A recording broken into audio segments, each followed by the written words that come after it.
Mahabubabad MP కోరిక బలరాం నాయక్ ఉన్నారు. బలరాం నాయక్ గారు నమస్తే. నమస్కారం అన్న. ఇవాళ కేసీఆర్ అసెంబ్లీకి వచ్చినారు. గవర్నర్ ప్రసంగం అనేది గాంధీ భవన్ ప్రెస్ మీట్ మాదిరి ఉందని చెప్పేసి కూడా కేటీఆర్ వ్యాఖ్యలు నిజమే అంటారా? ఇక ప్రతిపక్షాలుగా ఉన్నప్పుడు ఎన్నెన్నో రకరకాలుగా చెప్తారు. నేను ఏదైనా మాట్లాడితే బలరాం నాయక్ అట్లా మాట్లాడినాడు, నాకు కూడా కలిసిండి ఇంతకుముందు. రకరకాలుగా మాట్లాడతాడు. ఆయన కూడా కొద్దిగా ఆయన ఎదిగే వ్యక్తి, ఎదగబోయే వ్యక్తి ఎదిగే వ్యక్తి అలా మాట్లాడకూడదని నేను అనుకుంటున్నా. కేటీఆర్ గారు ఎదిగే వ్యక్తి, ఎదుగుతున్న వ్యక్తి, ఏది పడితే అది మాట్లాడవచ్చు. ఆయన పార్టీకి గౌరవం ఉండదు, ఆయన ముఖ్యమంత్రి చేసిన వాళ్ళ ఫాదర్కి గౌరవం ఉండదు, ఆయనకు కూడా గౌరవం లేకుండా పోతుంది. నేను ఏదేమంటా అంటే వ్యక్తిగతంగా మాట్లాడితే ఏదైనా ఒక టేస్టబుల్గా మాట్లాడు, ఏదైనా కొత్త ప్రపోజల్ తీసుకోరా ఈ ప్రజలకు చూడడానికి. తెలంగాణ ప్రజలను ఏ విధంగా మనం కాపాడాలనేది ఒక ప్రపోజల్ తీసుకురామని చెప్పు.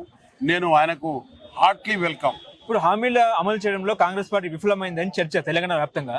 అదేవిధంగా ప్రజలు సోషల్ మీడియాలో సీఎంని అనరాని మాటలు అంటున్నారు, పొట్టు తిట్టుతున్న పరిస్థితి. ఏం చెప్తారు సార్? ఇక పొట్లు తిడుతున్నారా, పొట్టు తిట్టినా నేను చూడలేదు, కానీ నేను వినలేదు, చూడలేదు, మేము తిట్టలేదు. మేము అందరి గౌరవించుకొని తీసుకుపోతున్నాం.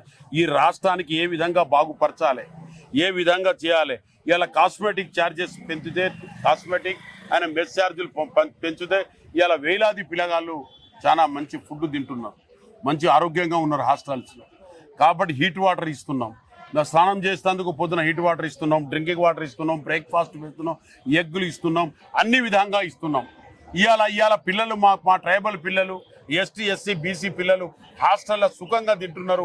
3 పూటల భోజనం అంటే కేవలం రేవంత్ రెడ్డే కారణం. ఓకే, ఇది నేను బల్లగుద్ది చెప్పగలుగుతా. ఏ హాస్టల్లో పోయినా మీరు తీసుకోవచ్చు, ఏ హాస్టల్లో పోయినా మీరు అడగవచ్చు.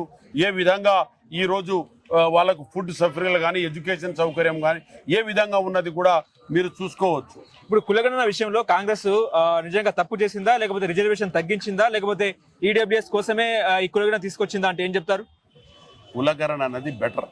ఎందుకు బెటర్ అంటే ఈ దేశంలో స్వతంత్రం వచ్చి ఇప్పటి వరకు మారిపోలేదు. మీరు చూస్తున్నారు ఏ కులానికి, నేను ఇప్పుడు మీడియా ముందు చెప్పడం కాదు, ఏ కులానికి ఏ విధంగా ఎంకరేజ్ చేస్తున్నారో మీరు చూస్తున్నారు. ఇవాళ ఆర్ఎస్ఎస్ ఏ విధంగా చేస్తుంది. ఎలక్షన్ రాగానే నిన్న మహారాష్ట్రలో కానీ ఇంకెక్కడ ఎలక్షన్ రాగానే 1 year ముందు ఆర్ఎస్ఎస్లు చొరబడి మనకు మొత్తం జాతిని కింది మీది చేస్తున్నారు. ఇప్పుడు నేను గ్రూప్ 1 గ్రూప్ 2 ఫలితాలు కూడా రెడ్లకే ఎక్కువ పోస్టులు వచ్చిన పరిస్థితి, దాని గురించి ఏం చెప్తారు?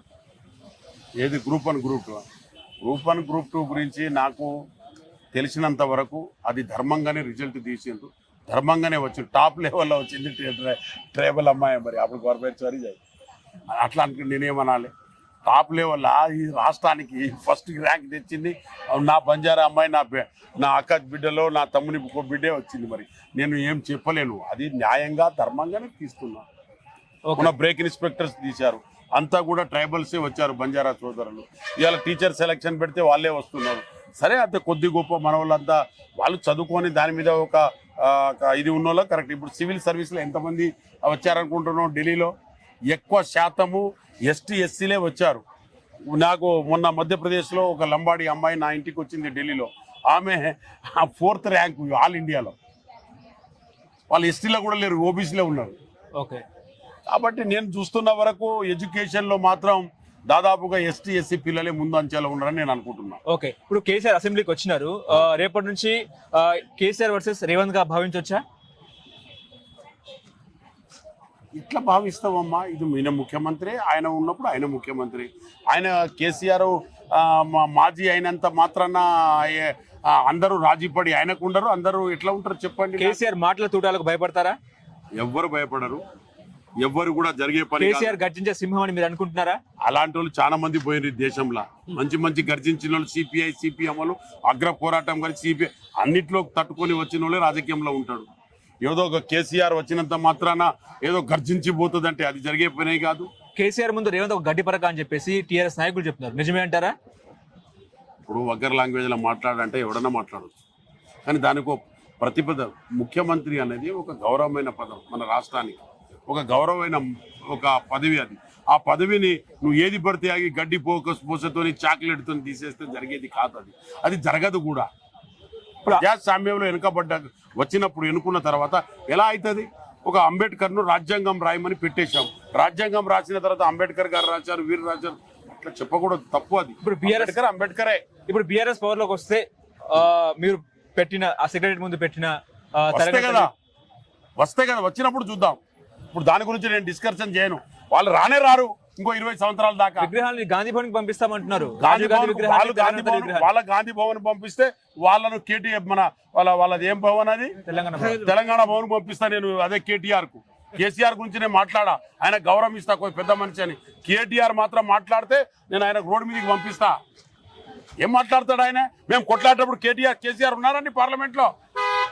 ఏం మాట్లాడతాడు? తెలంగాణ గురించి పోరాడిండా? ఎస్సీ సప్లాన్ గురించి పోట్లాడిండా? ఆ రోజుల్లో రైతులకు సంఖ్యలు ఎడిపోయాడు కేటీఆర్, ఎడిపోయిండు.